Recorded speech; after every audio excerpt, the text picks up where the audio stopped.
tarde a todas as pessoas aqui presentes. Queria agradecer o convite para participar dessa audiência pública, tanto da Aliança quanto da gestão dessa comissão, a senadora Zenaide, o senador Paulo Paim, que acompanham essa pauta, que é uma pauta importantíssima, não só essa semana, em maio, pelo dia 17 de maio, mas é uma pauta importante para as nossas vidas.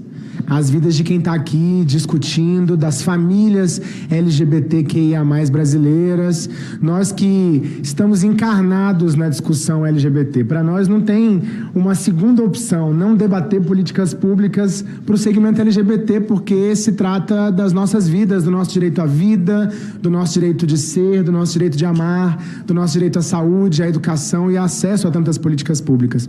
Quando eu fui eleito deputado distrital, no primeiro mandato, em 2018, aqui na Câmara Legislativa, inclusive fui parlamentar junto com seu irmão, o deputado distrital HCL, e naquela ocasião, muita gente falava: Fábio, você vai se limitar à pauta LGBT, um mandato de alguém que é LGBT, é só LGBT, ou muito na campanha as pessoas falavam, né, não vou votar em você, eu defendo a causa, mas não vou votar em você porque vai ser um mandato só LGBT.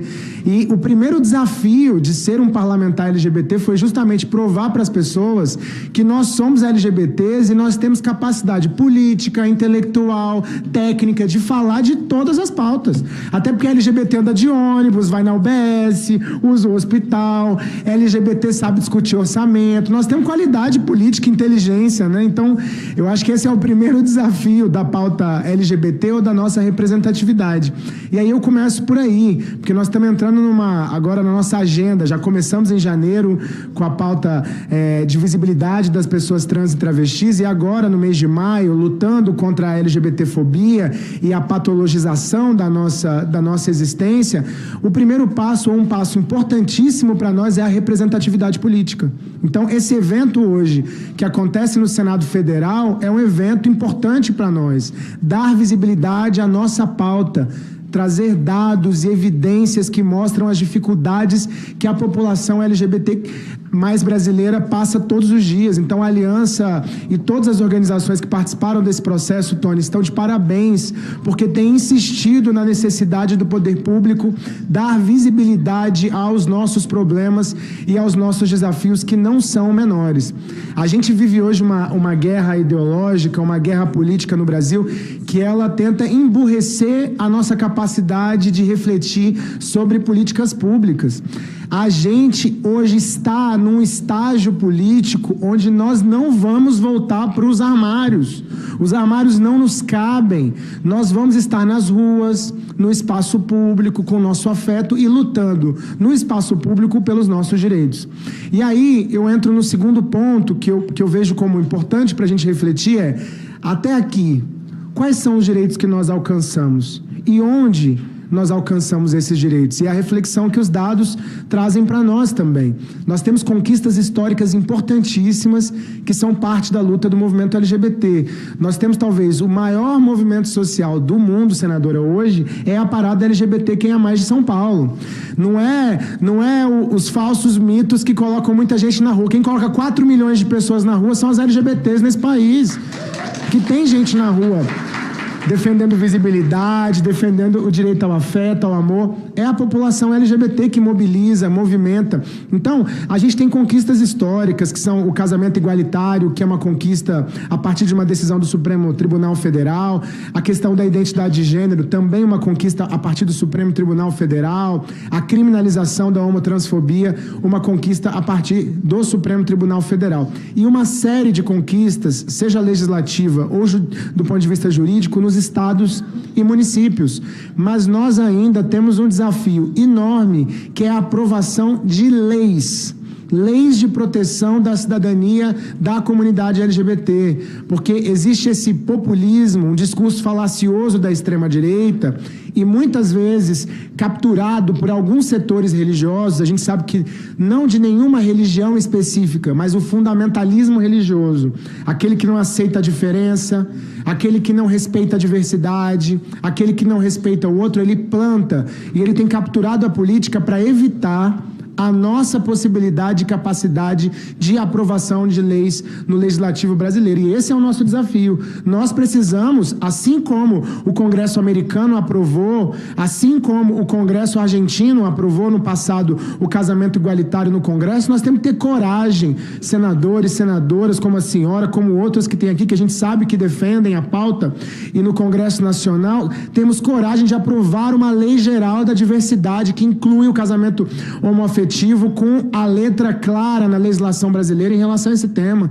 Então, é preciso avançar no legislativo. Então, acho que esse é um ponto importante. Nós não temos que ter medo mais da nossa pauta. Eu tenho ouvido muito, Tony, da esquerda, quando a gente vai discutir temas da pauta LGBT, algumas pessoas falando, gente, nós temos que sair da pauta de costumes. Gente, não se trata de pauta de costumes. Defender a dignidade da população LGBT não é costume, não. É defender democracia, é defender liberdade, é defender direito. Então não é costume. Ninguém tem o costume de ser gay, ninguém tem o costume de ser trans, não é costume essa pauta, não é uma pauta. Essa palavra, a gente tem, até no campo progressista, ela é utilizada para nos desqualificar, para diminuir a importância da agenda política que a gente tem defendido. Então, eu acho que a gente precisa lutar para avançar no legislativo e esses dados nos ajudam nisso. E aí eu entro na terceira, última parte, que eu acho que é a reflexão necessária sobre a questão dos municípios e dos estados. Hoje, não se faz política pública nenhuma sem orçamento. Então, do ponto de vista federal, nós queremos orçamento e temos que lutar por orçamento. Nós confiamos muito mais no governo que está hoje sentado no Palácio do Planalto, no Ministério dos Direitos Humanos, mas além de confiar, nós estamos aqui como movimento para lutar por orçamento público, porque a gente quer que os nossos programas e projetos eles tenham viabilidade, eles tenham financiamento. Então essa tem que ser uma luta nossa, porque a gente sabe que às vezes lá, o MDH, o MIR, os ministérios que tratam da igualdade racial, da questão da diversidade, eles ficam secundarizados do ponto de vista do orçamento público, que nós temos que lutar, porque nós queremos orçamento público, e a nossa mobilização é que o nosso dia não é o dia de amanhã, o nosso dia é hoje, a nossa hora é agora, até porque muita gente faz comparações estatísticas sobre a derrota eleitoral do bolsonarismo em 2022. Eu não tenho dúvida, porque eles falam, 70% do segmento X votou no Bolsonaro, 30% do outro votou. Eu não tenho dúvida que 90% do nosso segmento garantiu a derrota do Bolsonaro nas urnas, e somos milhões nesse país. Nós garantimos. Então agora é um dever histórico desse governo garantir orçamento para que a gente possa avançar. E aí, para avançar, a gente quer discutir política pública em todos os espaços.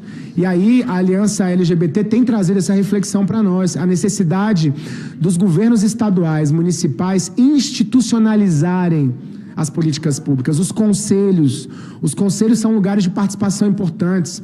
Os conselhos, eles são custosos para o governo. Porque o conselho tem um contraditório, tem quem pensa diferente. O conselho é a sociedade civil na sua participação ativa, criticando todos os dias, mas nós queremos os conselhos estaduais funcionando. E a pressão do governo federal para que os estados, para receber recurso, instalem os conselhos estaduais e o conselho distrital. Os municípios também instalem os conselhos municipais que tratem da dignidade da população LGBT. Nós queremos o direito à saúde. Então nós precisamos que haja formação no SUS, no Sistema Único de Saúde, capacitação para atendimento às pessoas em todas as unidades, não só nas especializadas.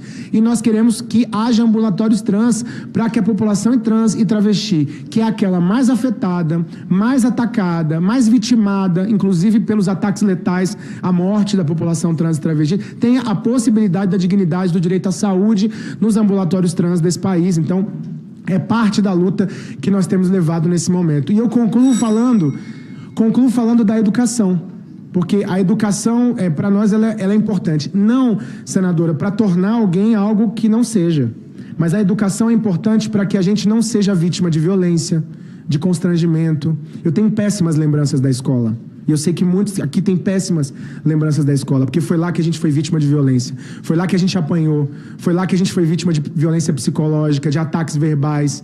A gente se envergonhava na escola porque a gente era isolado. Então a gente quer que a educação seja um espaço para discutir diversidade, para a promoção da diversidade. Obviamente, utilizando aí as ferramentas pedagógicas para cada idade, respeitando as idades, mas nós queremos que a escola seja um lugar de liberdade, de respeito, de direitos 15 humanos. segundos. Então, a escola e a educação também é parte fundamental da nossa luta por políticas públicas. Fora a LGBTfobia e luta por direitos da nossa cidadania e a nossa dignidade. Muito obrigado, senador.